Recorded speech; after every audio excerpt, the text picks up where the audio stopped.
The fact that there's this wealth inequality is a really bad thing. But on the other hand, it should actually be like a gigantic political opportunity, right? Like problems should be opportunities in politics. And yet we're in this weird situation where we've got this massive problem, but no one is able to capitalize on it. Or in fact, I would argue like Trump did capitalize on it, right? Like absolutely. he actually did, you know, in a lot of ways he was actually like, I mean, I'm not saying like I'm from a pro-Trump standpoint, but it is interesting that like Democrats and Democrats still like haven't been able to capitalize on it. I'm one of those people where I think, and as much as even to some degree I'm a fan of them, but like, you know, you look at Kamala Harris, or you look at Cory Booker, who are sort of like leading lights in the Democratic Party.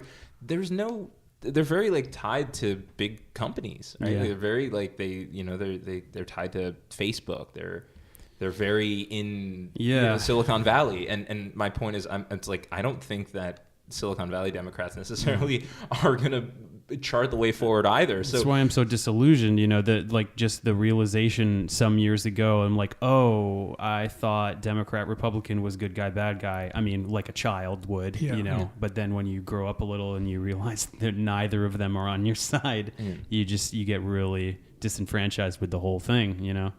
Well, everybody's bought and sold at that level. And speaking of money in politics, do you think that because you need so much money to run a campaign and win a campaign, that skews the whole system, and that we should have just a flat amount of money that a presidential candidate can get, like as a stipend from the government, and then they can't raise a bunch of money from corporations? Yeah, and I absolutely agree. So how do we get that done? I mean, good luck, right? How are we going to get the government to vote against its capacity to get money? That's the whole reason politicians are politicians, right? To get all the kickbacks. I mean, to some extent, yes, but to some extent, this is like interesting, because we talked about like a constitutional amendment to get rid of the Electoral College.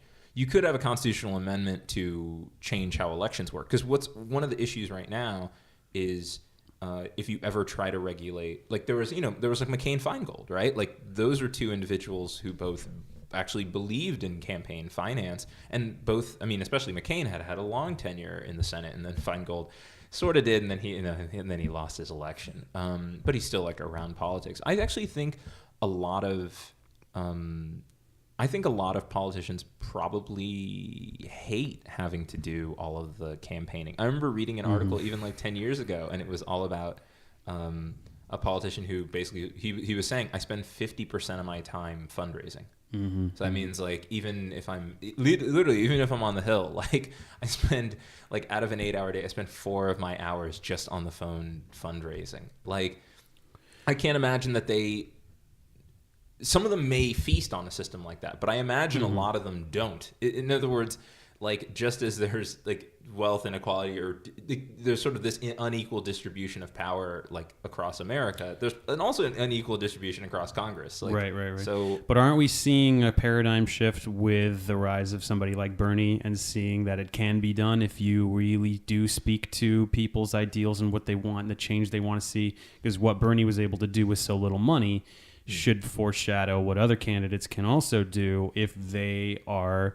you know, if they're that convincing of a candidate, if they really represent what we all seem to want. And if we, you know, I loved Bernie because I agreed with everything he said, and I believed him. I believed he meant it, and I believed he would try to do it to his best ability.